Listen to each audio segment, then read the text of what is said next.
Yo, dude. Wake up. Wake up! Dude, wake up! Who are you? Oh, me? Well, I'm your conscience. You know that one time you dropped the toothbrush in the toilet and blamed it on the dog? The time you threw that really sick party when mom and dad were on vacation? When you were 8 years old and you broke that vase that your mom liked the most and you blamed it on the cat that had died 2 years ago, Sparky? Yeah, that's me eating away at you, buddy. Alright, wait, so you're like Jiminy Cricket to Pinocchio in Kingdom Hearts? Dude, exactly, I'm exactly like that. That really is a good game. Such a good game. Wait, stop it! Why are you here? Oh, me? Well, I'm here to remind you to film and edit that video you've been procrastinating doing for a while. And when you feel bad about not doing it, that's me. What video? You know the video. Do you think I'd be asking if I already knew the answer? I've already reviewed all the big albums that I wanted to review this year. I don't know what video you're talking about. There you go. What do you mean? Think about it, dude. No, you can't be talking about that video, can you? Alright, come on over here, don't be slow. What is this? Oh, this? This is your workstation. And it'd probably be best if you got to working sooner than later. Wait, dude, where are you going? Aren't you gonna help me with this? Oh, yeah, right, about that. Sorry, there's a rerun of Drake and Josh on, and it's my favorite show, and, yeah, good luck, see ya! Well, guess I have to do it now, then.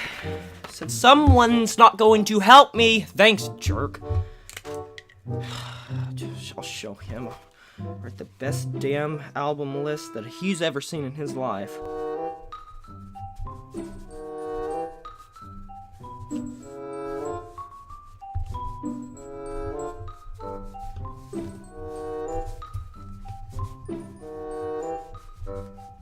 Whew, and done. Hey, you still in here? You still somewhere there? You still in here? I did it. Conscience? Jiminy?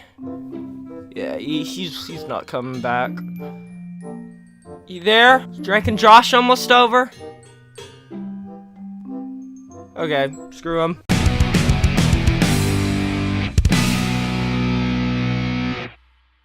Hey review family, keep it tight. My name is J Morris, the review guy, and I'm back again to bring you another video, and in this one I'm going to be doing my top 30 albums of 2018. Sorry for lying to you guys, I literally didn't write anything in this. That was just a little skit. I hope you enjoyed it. It was 24 minutes of footage, even though it was only like 2 minutes of video, but it was fun to make. From time to time I like to do little skits in my videos, and I felt like what better thing to do it than pretty much the biggest video for any music reviewer all year. This has been a wonderful year for music. It is extremely hard for me to narrow this down to 30 because I'm only counting albums that I have personally reviewed, but there's been hundreds of albums I've heard all year round while doing research for the channel and listening to what's worth reviewing and what isn't.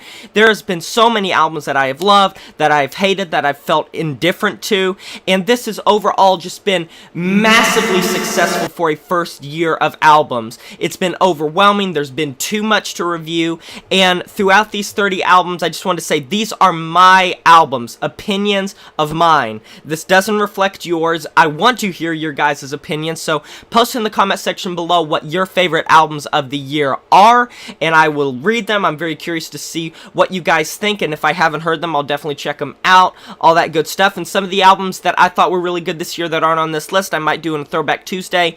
So many honorable mentions, like I can't even go over all of the honorable mentions, but I can go over the fact that there is one very surprising album not on this list, and it's an album that I gave a really perfect score to at the time, that being Eminem's album Kamikaze. You will not find that on this list, and it is simply because in the moment I was super into the album, but just in a little bit of time I don't think it's aged extremely well, and I'm not that big of a fan of it anymore. There's a couple tracks I like of it, but it is not worthy anymore in my opinion of being in the top 30. Hey guys, I know the lighting quality's bad, just forgot to say something in the video. While I was editing it, I was going over some stuff and realized that I didn't put the fact that all of these reviews are going to be in the description below in order, so if you would like to go and watch and see my thoughts on each individual album that I talk about in my favorite albums of the year list, you can go ahead and do that. So, back to the video. And if there's an album that you think is too low on this list, or too high on this list, or something that you thought should have been inducted, you can go ahead and let me know. And before we get into the video, I just want to say, please leave a like on this video and subscribe if you haven't, if you're new to this channel, finding this video, all that good stuff. I'm not going to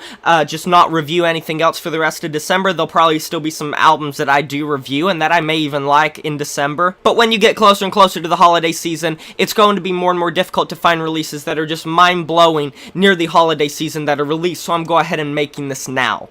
I started making this list back in like June or July. I forget which one it was, but I made the document for it, and I've been messing with it. I've been adding things, taking things away. At one point, there was over 100 albums to narrow it down to, and there's just so much to talk about, so I say, let's get right into it. Sorry if you can hear a helicopter. Number 30 is Five Finger Death Punch and Justice for None. I think that this isn't their best album by any stretch of the imagination. I think that they have quite a few other albums that are above this, but I feel like this definitely scrapes by as being one of my favorite albums of the year. I should point out that even if you think something's low, being in the top 30 at all means that I genuinely enjoyed a lot of the material, more so than other albums. I think Five Finger Death Punch came out with a very thrashy, very groovy, heavy metal, just atypical, but in a good way. I don't think it's trying to push boundaries. By Five Finger Death Punch standards, it's Five Finger Death Punch, and that's the best way I can put it, but I do really enjoy this album. Number 29, an album that I thought was going to be higher up earlier in the year. This was one of like the first albums that I review, that being Augury's album, Elusive Golden Age. Think that this is a really nice blend of kind of death metal and black metal. The artist in there is really known for making some really good bands in that field, and I think that this is a brutal, cacophonous disarray of sounds from both of those genres, as well as some progressive influences, some thrash influences, a lot of technicality on this album, one of my favorite technical death metal albums of the year for sure. Number 28 is Hedninger's album, Ragnarok. Big surprise. I didn't really think that I was going to put this back when I first heard it at the end year list, but ever since I actually got the physical copy, there's not many of them, I have spun this so many times and found out that this is my favorite like Viking black metal album of the year, if you want to call it that.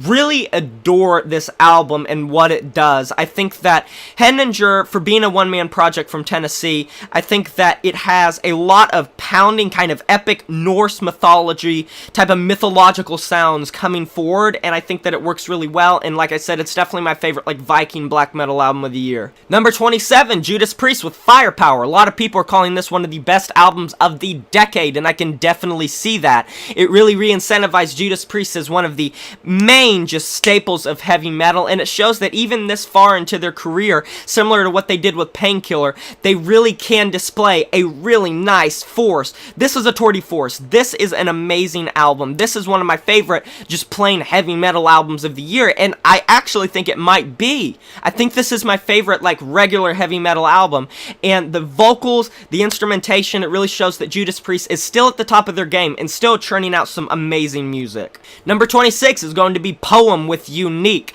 Got shouted out on this band's Facebook page back when I first did it, and that really helped a lot. One of my favorite progressive metal albums of the year. These guys are from Greece. They are really underground, but really good. Have some really sticky melodies, some great progressive metal riffs. Not borderline on like a metalcore or a gen, but I really enjoyed the vocals on this album, and this was one of the albums at the time that I thought was going to be an album of the year contender. Little did I know that this was going to be a huge field of a lot of different albums. 25, Wolftooth's self-titled album. Oh man, I was super into this album when I first heard it. It blew me away. If I remember right, I called it a hidden gem. It is so sludgy, it's murky. My top favorite sludge metal album of the year, or sludge rock, whatever you want to call it, stoner rock. It sounds a lot like Black Sabbath. It has a lot of those early sludge metal, doomier riffs that really remind you of some of those bands from like the 70s and the 80s that had the sludgy, murky overtones in production. Really dug into this album, and I still think it's really good, very underground, really worth your time. Number 24, Eat the Elephant by A Perfect Circle. Such a good return for Maynard James Keenan and the band. Think that this is a great album, not necessarily their best album, but some of the lyrical themes on this album are just so poignant. That's the best way I can put it. Like, so long and thanks for all the fish. The lyric that I'm thinking of that has just impacted me the most is when it's like, now Willy Wonka and Major Tom, Ali and Leia have moved on. Signal the final curtain call in all its atomic pageantry.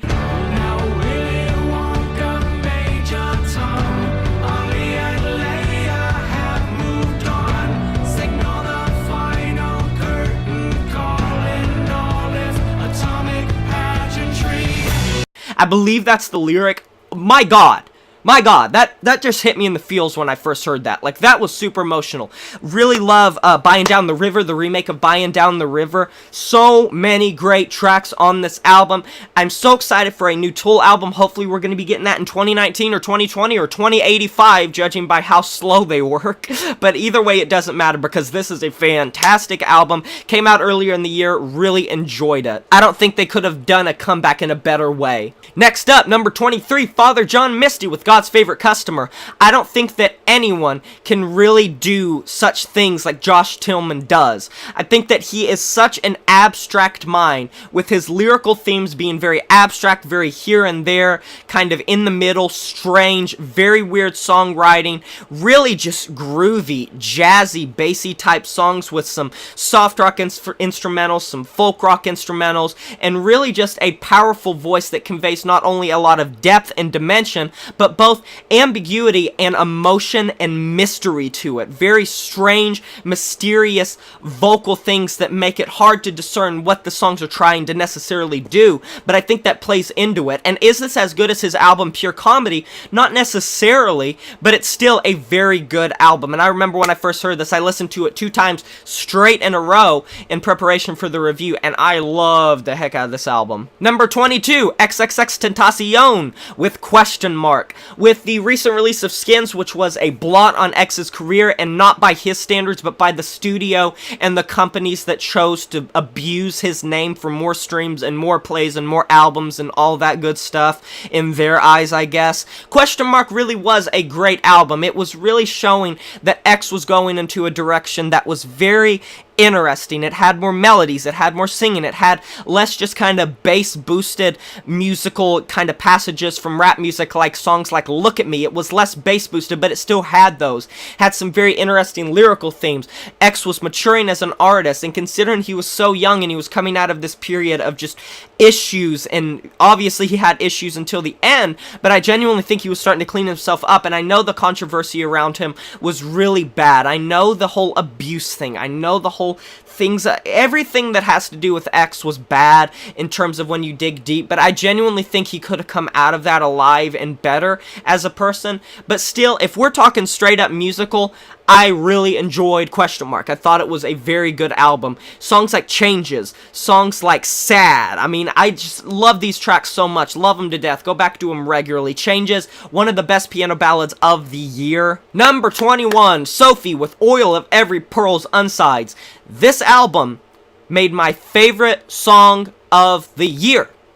Right then and there. It's Okay to Cry is my favorite song of the year. Most played song, most listened to song, super emotional, really helped me. The pride in that song for how Sophie was kind of transitioning was really just hit close to home. It really helped. It really just did some amazing things. I think that this was an amazing transformation for Sophie as an artist, and the electronic industrial instrumentation that really mixed with kind of art and glitch pop that was coming together for songs that could be very cacophonous and very strange. It was really, when you boiled it down, such an amazingly assembled album, one of the best mixed and produced albums of the year. And this really did show that Sophie is a force to be reckoned with. I mean, she's working with like Madonna and like I believe Vince Staples, and she's signing like major deals, and she's producing for big people, and you wouldn't be able to do that if there wasn't something there. And yet she still lies a lot on the underground because of her PC type of kind of movement and lyricism and kind of pride in the lyrical themes, because a lot of people aren't really into that. But I personally think that it works out great. I think that this is a very nice sounding album with a lot of diversity throughout the entire album, and I really enjoyed it. Number 20, Breaking Benjamin with Ember. Not their best album by any means. I think that Dark Before Dawn is unanimously, in my mind at least, unanimously by one standard, is going to always be their best album in my personal opinion. I love Dark Before Dawn so much. It's one of my most listened to albums. You already know that if you've listened to my watched my video. That was like my favorite albums. But Ember is still an amazing song. So many great bops on this song. Why are there so many helicopters outside? I'm trying to film. Dark of You, Tourniquet, Red Cold River, Torn in Two. So many wonderful songs on this album. Blood. I just love this album. It's going back to much of a heavier Breaking Benjamin sound, because Dark Before Dawn had more melody, it had more harmony, but I think that Ember really returned to the roots that they were embracing in the earlier material, where it had that just straight up alternative metal feel, very hard, very heavy, very just crunchy guitar licks, but you still had songs like Dark of You that reminded you of songs like Ashes of Eden. Really great album.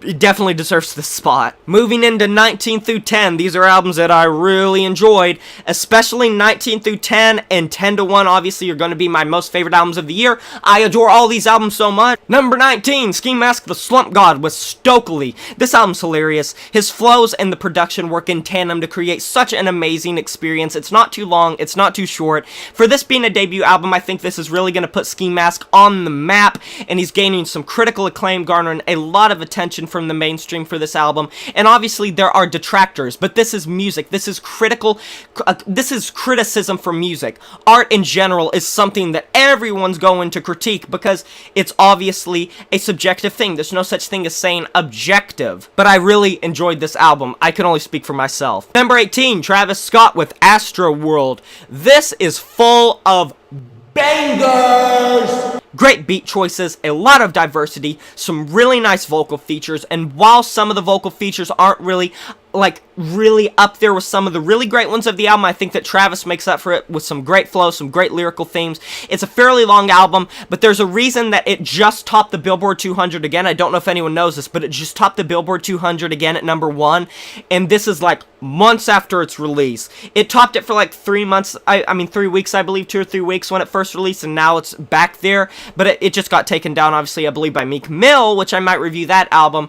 But Astroworld is a really good album with some psychedelic stuff, some trap stuff, some trip hop stuff, very bustling production, very lively, but it doesn't sap the kind of human feel of it. It feels like it's still made by a person, which is very important. Sticking on the whole rap thing, talk about bangers, Denzel Curry with Taboo. I rank this as my favorite rap album of the year when it first came out, but that was a bit of an over-exaggeration. I was just super hyped because this really is bangers. With Travis Scott's album, you get a lot of diversity, but I think that on Denzel Curry, he exemplifies diversity. I mean, you get tracks like Vengeance with Zillikami, and I forget who else is on that track. Who else is on that track? I cannot remember off the top of my head for the life of me. Favorite track on the album, though. It randomly descends into this like jazzy, smooth soul and R&B thing, which is so strange, but it works out in its favor. Love the diversity. I think that Denzel came through with an effort that is going to garner him even more popularity than he already is. I know people say he's underrated. No, he's not. No, he isn't. Number 16, Churches with Love Is Dead. This is such a cute album. It is literally so relatable on so many levels. The lyricism is so easy to understand, but not in a way that it detracts from the overall meaning. Lauren Mayberry sounds amazing on this album. Some of the tracks are just fantastic. Get Out, My Enemy, Graffiti. This is such a good album. Such a good album on so many things. My favorite synth pop album of the year. One of my favorite electronic albums of the year. So many great moments on this album. I can't stress that enough. Really a fantastic album. Number 15, Otamatone with Talos. Talk about Greece making some great music. I believe these guys are from Greece too, just like Poem. 2 Greek bands made it. That's pretty cool. Otamatone came out with the most disgusting album I've heard this entire year. It really is horrifically terrifying. It is murky. It is sludgy. The riffs are just gloomy. It has a dark feel. It has a menacing, ominous feel throughout the whole thing. And when I first listened to it, my jaw was on the floor because it is just that strange and abstract, but not in such a way that it makes it any worse. I think that it's a very good album. Here comes a bit of a surprise. Number 14, Barren Earth with a Complex of Cages. Up until about summer, I really had felt that Barren Earth had the album of the year in the bag. They didn't make the top 10, but they still stayed up really far. Really think that this is a great mix of heavy metal with death metal with folk metal. I can remember listening to this the first time. I think I listened to it right after as well. I was playing like Overwatch and I listened to it a second time afterwards. And the riffs where it goes from folk to death metal, that was one of the biggest things I praised on this album, is how well they mixed so many genres with the jazz and the alternative and the death metal and the folk metal and the rock and the sludge, and it really came together to make probably my favorite Barren Earth album. Really love this album. I think that they came out with a really good release this year. Number 13, Benighted with Dogs Always Bite Harder Than Their Master. Favorite death grind album of the year? Yeah, locked. That's pretty much the only death grind album of the year. I was going to consider Cattle Decapitation's album Medium Rarities, but it's a compilation, and I didn't really feel like it was worthy. But this album, Benighted, oh, it's so good. It still doesn't beat out Asylum Cave for me, but it is a really good album. Crushing, brutal, bestial, all these words can be used. Just a great album. Number 12, Rivers of Nile with Where Owls Know My Name. I can see this appearing on a lot of people's top, whatever lists at number 1. There are so many people who adore this album, and after I listened to it, I was really into it too. It's very jazzy. It's very psychedelic. The self-titled track really encompasses this album. It really is beautiful. It is strange at sometimes. It's abstract. Reminds me of sometimes Between the Buried and Me. And it really does show. Rivers of Nile is one of the best when it comes to merging progressive metal with death metal, as well as psychedelic and kind of sludgy production. Love the heck out of this album. Number 11, Dance Gavin Dance with Artificial Selection. Another album I thought was going to make it really far, but I still love the heck out of this album. It's held up so well for releasing earlier this year. It's my favorite mathcore album of the year, if you can call it that at this point. Really strange, some odd time signatures, some really strange vocals. I think that Tillium, I believe his name is, has some of the best vocals of the year in terms of singing. Loved the heck out of his singing. Will Swan does an amazing job of the harsh vocal duties. I think that this album, like I said, held up very well. Here in the top 10. We are in the top 10. We're in the exhaust pipe. These 10 albums are the albums. These are the albums that I have listened to the most this year. These are the albums that I loved to death for various reasons. What do you think they are? We're about to find out. Number 10, Jess Glynne with Always in Between. Love this album to death. Some amazing just soul, R&B, pop tunes with some beautiful lyricism. Jess Glynne is such an amazing songwriter, and her voice complements it. You can have a good singer with bad lyrics, and you can have good lyrics with a bad singer. Jess Glynne didn't have either of those things in the wrong. Both were on point throughout this album. It was amazing from the start to the end. Jess Glynne really is someone I'm going to be keeping my eyes on from now on as one of my favorite pop artists. Number 9, Kyary Pamyu with Japamew. Boku no Kimi no Mikata is right. This is the best Japanese album that I've heard this entire year.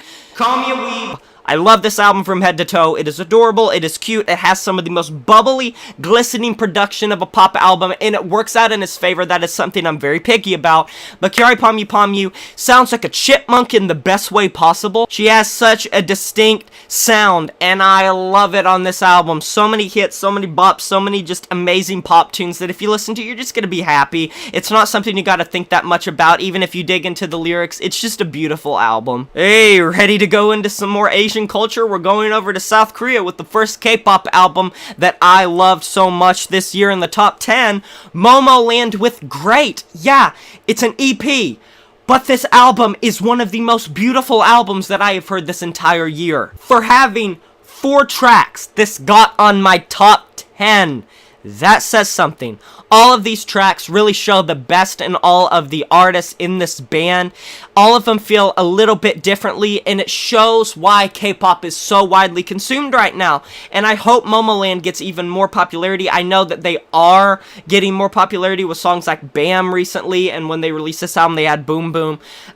Just amazing choreography in the videos. Some really great lyricism if you look up and read along with the lyricism from Korean to English as well as the English parts. Loved this album. I have listened to this album or EP so many times this year. So many times. It's so gorgeously assembled, and it really brings out the best in every one of the girls involved in this. As if I'm not surprising enough with this list. Number 7, Impending Doom with the Sin and Doom Volume 2. Yeah, a deathcore album in 2018. Late 2018 has made it on to my favorite albums of the year at number 7. Christian deathcore, bustling, amazing deathcore music. So heavy. The drums are pronounced, the guitars are pronounced, the bass is pronounced, everything about this is pronounced. The vocals are guttural and bestial and so low and distorted, but natural distortion. This album is my favorite deathcore album in years. Literally, it challenges, it challenges this, Eclipse by Veil of Maya. This is my favorite deathcore album, and yet, I love this album so much. It's so good. Such a great deathcore album. Go listen to it. If you think deathcore is dead, go listen to this. Please, God, go listen to this. Go listen to Chelsea Grin's album, Eternal Nightmare. Didn't make the list, but still a good deathcore album, too. The lyricism on this album even works well. It is so misanthropic and hating, and just great for what it does. Number 6 is going to be BTS's albums Love Yourself Tear and Love Yourself Answer. And if you're wondering what I mean by that, okay, Love Yourself Answer is a compilation with some new songs. It has quite a few new songs on it as well, and it also encompasses some of their earlier material as well from like Love Yourself Her. But it has a lot of the songs that Love Yourself Tear has. But if I had to choose, I would actually choose Love Yourself Tear because it has more songs that I can enjoy from front to back, and I can listen to this whole album and really like it. Whereas on Love Yourself Answer, there are some songs that I would be maybe apt to skip, but really fantastic. BTS, huge, humongous congratulations on the Grammy nomination for Best Packaging. They 100% deserve to win that. If anyone else wins Best Packaging, I will genuinely have a cow. I'll be so confused, like, what the hell? Why? They're BTS. Their packaging is literally part of the album experience. If they don't win it, I'd be very surprised, but love these albums, especially Love Yourself Tear, my favorite K-pop album of the year. Look at them. Look at them. Number 5 is going to be Beartooth with Disease. My favorite punk album of the year, hardcore punk album, metalcore album of the year, whatever you want to call it. Well, not my favorite metalcore album of the year, if you're riding the fringes, but Beartooth is mostly punk. I know a lot of people like it, Idol's album, but I'm just going to be honest. I didn't listen to much punk this year, and the punk that I did listen to didn't really catch me off guard, save for this album. Really amazing lyrical themes. Disease is a fantastic track. Bad Listener, fantastic track. Think that this has some amazing vocals from Caleb. Bestial, great singing. Favorite punk album of the year? Yeah, just Red Bull Records, good job. You made a great album. Them and Beartooth, obviously. Whew! Gotta take my jacket off. I am getting hot in here. This is really fitting because I just realized what I got to in the number. Alright, so Era, my favorite band. Number 4 is going to be Era's album, Neon. Alright, if you want to know if you aren't familiar with why I like them so much, if you would like to know why Era is my favorite band, I can sum it up very easily. Era is at number 4 on my top 30 favorite albums list. This is their 3rd best album in my opinion. Drift is their best in my opinion. Augment is their 2nd best in my opinion. And then you got Neon, my 3rd favorite. It's still at number 4. I remember the singles coming out like Breach and Disarray, and love so many of the tracks on this like Valhalla and Monolith. This is such a good progressive metalcore album with gent tendencies. Gent is a genre that I'm picky with.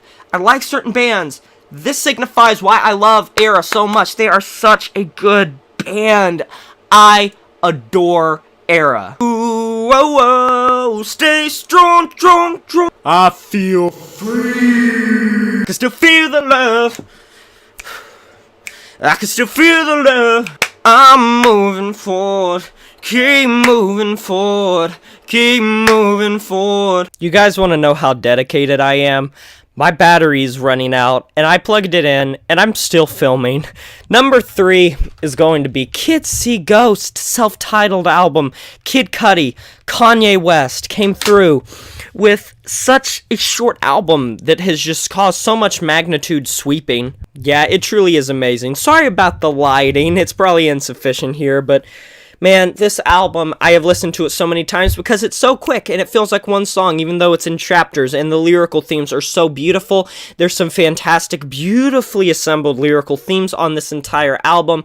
I really, really enjoyed this album from start to finish. There's not a single track that feels bloated or like it's not supposed to be there, and I think that pays credit to the fact that it's only like in the 20 minutes. It really is a great album. Okay, we're back and we gotta go fast. Number 2, Nothing Nowhere, Ruiner. Most emotional album this entire year when it comes to vocalization.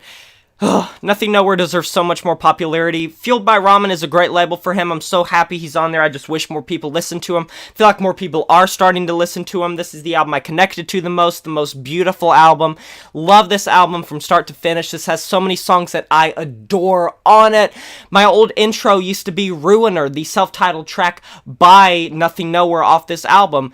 I still use it a lot of times. I mean, actually, should I put that as the intro?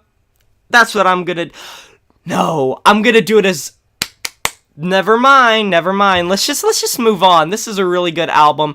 Best rap album of the year by far. Loved it. Thought it was very emotional, very introspective. Love this album. Number one. I know what I'm gonna do the outro as. I'm gonna do it as Ylvi Song's album, The Hunt. This Nova Scotia duo is so good, my god, I love this album. So beautiful, dark folk, neo-folk, mostly an instrumental album with some like humming and stuff. Words cannot put, I said this in the review, words could not describe how impacted I was by this entire album. Don't own it, don't own Nothing Nowhere's album either, but Ylvi Song, come on, make some more music, please.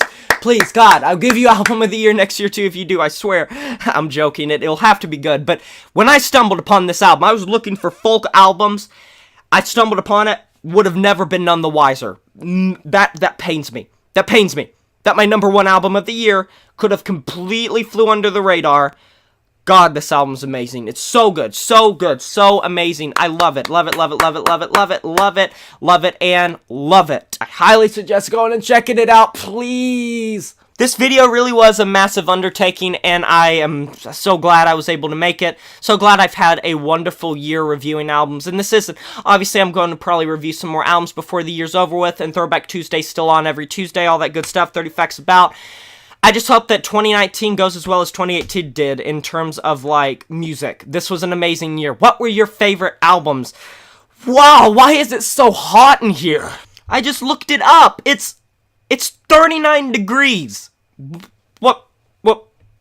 So from the bottom of my heart, I thank you for watching this video, following me through all these albums, suggesting all these albums, and just being a great fan base. I appreciate it more than you know. And I think that's a wrap. Should be a wrap. It should be a wrap. Yo, dude, so how'd it go? Really? Yep, come on. Go away! Well, I guess someone woke up on the wrong side of bed this morning. Am I right or am I right?